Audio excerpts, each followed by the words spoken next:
Bonjour, aujourd'hui nous allons faire le cours de théorème de Thalès. Donc je vais vous donner ce qu'il faut savoir dans ce chapitre. Donc il y a trois petites parties, nous allons donc les expliquer une par une. Je vais quand même vous les donner d'abord. Donc le théorème de Thalès.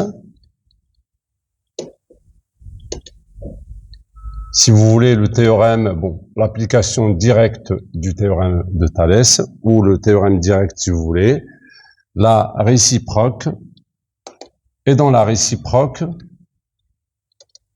il y a, si vous voulez, la réciproque du théorème de Thalès. Dans cette réciproque, on peut dire qu'il y a deux cas, d'accord? Alors, le théorème, donc c'est pour ça que j'ai dit trois petites parties, théorème direct, et dans la réciproque, il y a deux petites parties. Donc je vais être très bref et j'essaye d'être très efficace pour vous donner l'essentiel et comment appliquer le théorème dans les deux sens en utilisant les conditions et puis en utilisant le résultat du théorème et l'appliquer pour trouver ou pour répondre aux différentes questions. Donc, dans le théorème de Thalès, on a ce qu'on appelle une configuration de Thalès. Alors, qu'est-ce que c'est qu'une configuration de Thalès? C'est une figure géométrique où nous devons absolument avoir deux triangles, d'accord? Deux triangles qui ont un sommet commun, très important. Donc, ça nous fait, alors si je vous demande de faire deux triangles qui ont un sommet commun, vous allez faire soit comme ça, je peux faire comme ça, par exemple. Après, oui, c'est vrai que j'ai fait quelque chose, j'ai fait en sorte que les deux côtés-là sont parallèles et c'est ce qu'on veut dans le théorème de Thalès. Sinon, vous pouvez aussi faire comme ça. Et dans les deux cas-là, je vais les appeler par exemple donc le triangle ABC, le petit, et le grand, c'est par exemple AEF. Ici, je peux appeler les deux triangles autrement, comme vous voulez. Je peux garder ABC, je peux dire IJK, pourquoi pas, IJK, et IMN. Donc, peu importe. D'accord? Alors, ça nous donne deux configurations, ou deux types de configurations. Cette configuration, on l'appelle, c'est connu, la configuration en papillon, parce que ça ressemble à un papillon. Et dans les deux cas, on voit que j'ai deux triangles. C'est vrai que là, on les voit plus clairement, un petit et un grand. Et là, c'est normalement, on les voit aussi, il y a le ABC et AEF. Et souvent, un petit, un grand. D'accord? C'est très important de voir le théorème de Thalès ainsi. C'est-à-dire au lieu d'imaginer deux droites séquentes avec deux droites qui les coupent en étant parallèles, tout ça, on peut simplement imaginer que dans la configuration de Thalès, je dois avoir deux triangles et pas plus. Et quand je dis deux triangles, je dis 6 côtés, parce que chaque triangle a 3 côtés. Alors là, par exemple, je vois le triangle ABC, qui a les côtés AB, AC, BC. Le grand triangle, il a les côtés AE, AF et EF. Très important de voir ça comme ça. Dans cette configuration, on a le triangle IJK avec les côtés IJ, IK et KJ, et le grand triangle qui a IM, IN et MN. D'accord? Maintenant, qu'est-ce que dit ce théorème? Alors, ce théorème a déjà deux conditions très importantes, donc de les dire avant, d'en parler avant de pouvoir utiliser le théorème de Thalès. Vous avez deux conditions.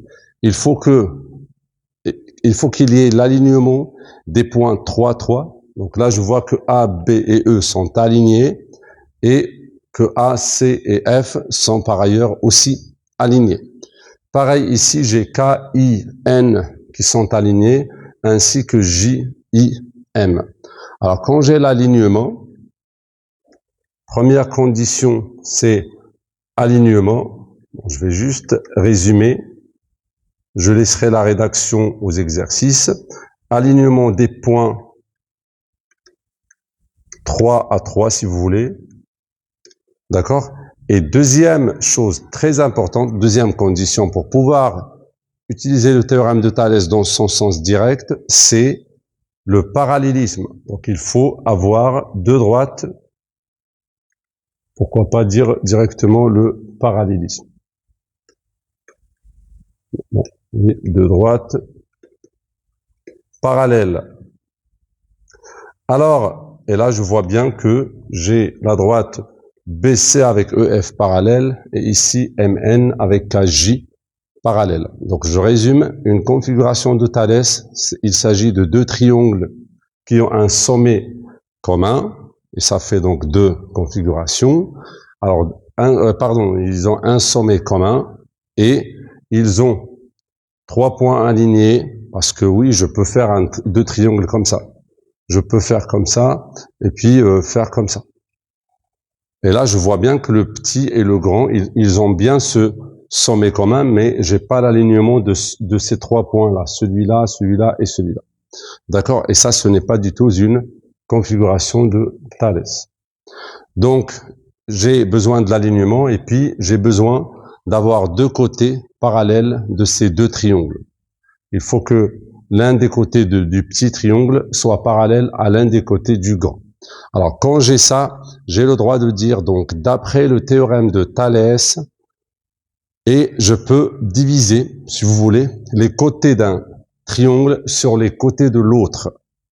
Alors, je peux dire, je commence par le petit sur le grand ou le grand sur le petit, c'est comme vous voulez. L'essentiel, c'est de diviser. J'ai le droit de dire, alors, d'écrire des égalités comme ça, et de diviser. Par exemple, si je prends le petit triangle ABC, c'est quoi les trois côtés? C'est AB avec AC et BC. Ce sont les côtés du petit triangle. Alors, j'ai le droit de diviser chacun sur son côté, entre guillemets, homologue. En expliquant, en simplifiant en classe, on dit deux côtés frères, tout ça. Chaque côté sur son frère. Mais bien sûr, plus officiellement, on dit les côtés homologues. Alors, qu'est-ce que c'est que les côtés homologues? Ce sont les côtés qui sont sur la même droite, d'accord? Qui sont alignés ou parallèles. Exemple, AB, donc, qui est son côté homologue du grand triangle, c'est AE, d'accord? Donc, AB, je vais le diviser par AE, et ça fait la même chose, c'est le même rapport que AC sur son grand frère, qui est AF.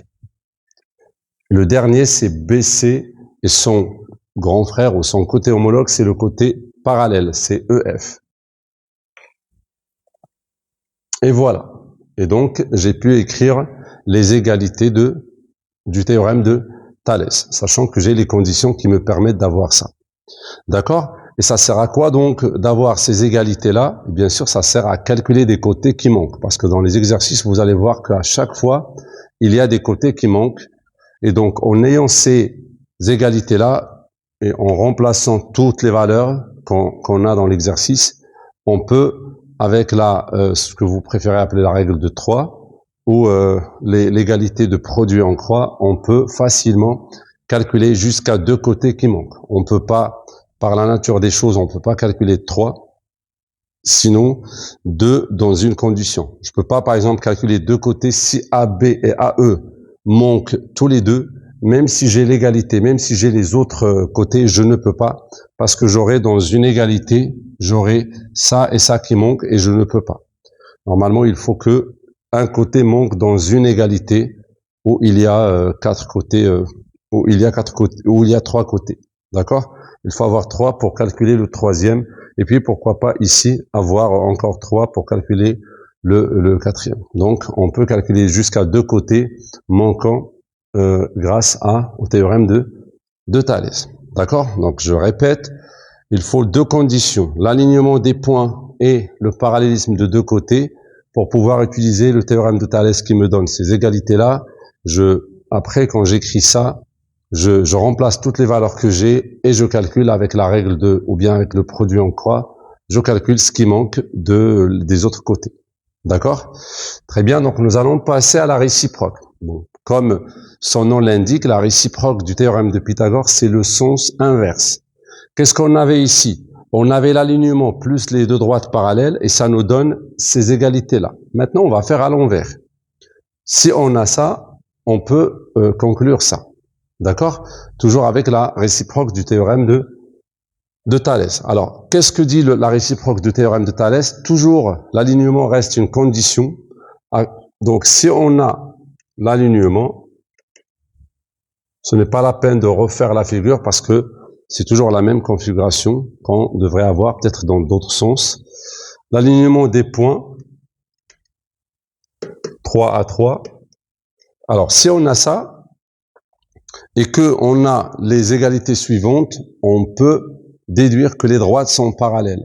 Mais, on a un petit avantage. Alors, combien d'équations, ou bien combien d'égalités vous voyez ici? Ce n'est pas 2, même s'il n'y a que 2 signes égales, mais c'est 3 égalités. Lesquelles, bon, quand on a comme ça une égalité, ou bien un terme égal à un autre, j'ai combien d'égalités ici? Ben, j'ai 3. J'ai ça égal à ça, le 1 avec 2, le 1 avec 3 et le 2 avec 3. D'accord? Alors, puisque j'ai 3 égalités ici, je ne suis pas obligé de tout montrer. Une seule suffit. C'est-à-dire, soit montrer celle-là, soit celle-là, soit celle-là.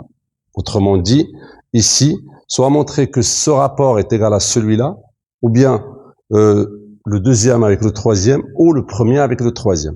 Une seule égalité est suffisante pour dire le parallélisme, ou bien pour conclure le parallélisme des droites grâce à la réciproque.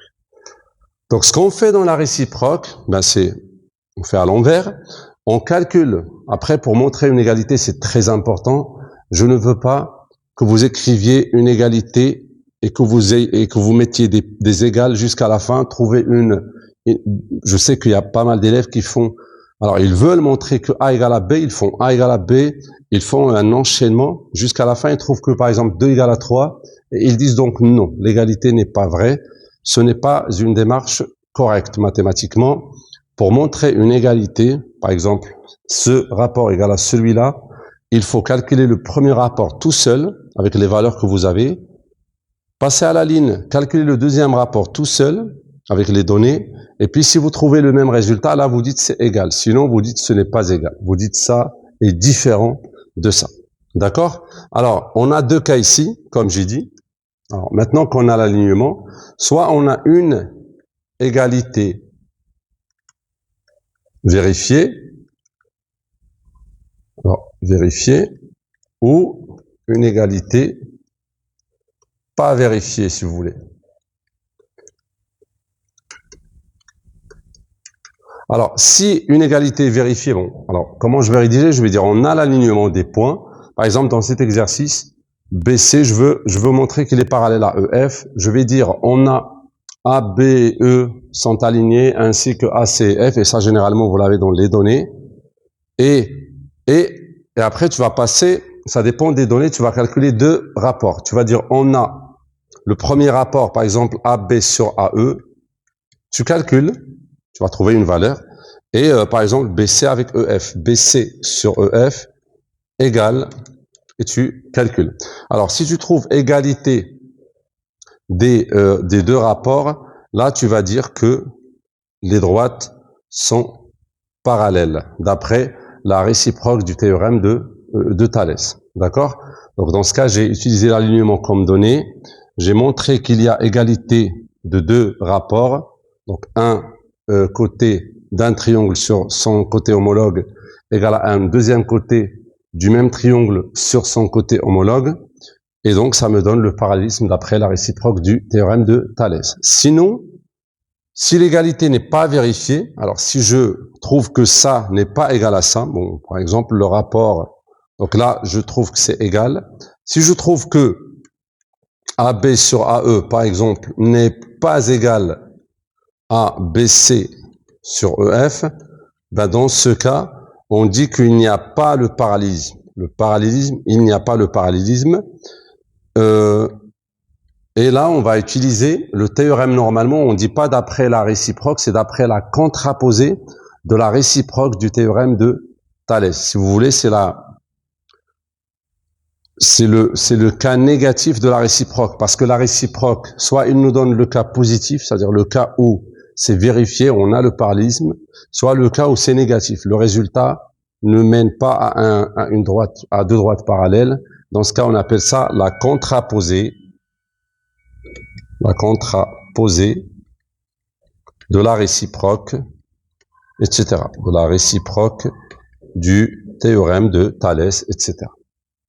D'accord? Et normalement, c'est tout ce qu'il y a dans ce chapitre. Donc, le conseil que j'ai à vous donner, c'est n'oubliez pas donc de voir les configurations de Thalès comme deux triangles et pas autrement. Donc, juste deux triangles. Il y a toujours deux, un petit, un grand. Comme ça, vous n'allez pas vous tromper dans les côtés. Parce que des fois, je vois par exemple des élèves qui font A, B sur BE. Mais si on voit ça comme un triangle, BE n'est pas un côté d'un triangle ici. BE, ça fait pas partie des côtés. Donc, je vais pas l'utiliser dans n'importe quelle démarche. Ici, par exemple, il y a des élèves qui mettent KI sur KN, parce ils mélangent un peu avec la première. Avec la première, on comprend qu'on fait AB, AE. Ici, ils veulent mettre aussi KI, KN. Non, parce que KI, oui, c'est un côté du petit triangle, mais KN, ce n'est pas un côté. Les côtés qu'on a, il n'y a pas KN, il y a KI et IN. Donc, il faut bien penser à KI, son frère, ça sera IN. Et IJ, son frère, ça sera IM. Et puis KJ avec MN. Comprenez? Donc, ça, et puis voilà, n'oubliez pas de toujours parler des conditions avant d'appliquer. Là, vous avez deux conditions, l'alignement, le parallélisme, et puis vous donnez ça et vous rédigez vos réponses. Soit, ici, vous avez une seule condition qui est l'alignement, et c'est à vous de trouver la deuxième condition. Est-ce qu'elle est vérifiée ou pas? Est-ce qu'on a une égalité? Ça dépend des données aussi de l'exercice. Et si vous avez l'égalité, vous dites donc, d'après la réciproque du théorème de Thalès, les deux droites sont parallèles. Sinon, si c'est pas vérifié, d'après la contraposée du théorème réciproque de Thalès, les deux droites ne sont pas parallèles. Attention, cette notation, normalement, n'existe pas officiellement. Non parallèle, il faut le dire. Les deux droites ne sont pas parallèles. Obligé de le dire par les mots. Voilà, donc normalement, c'est tout ce qu'il y a dans le cours. J'ai essayé d'être bref et efficace.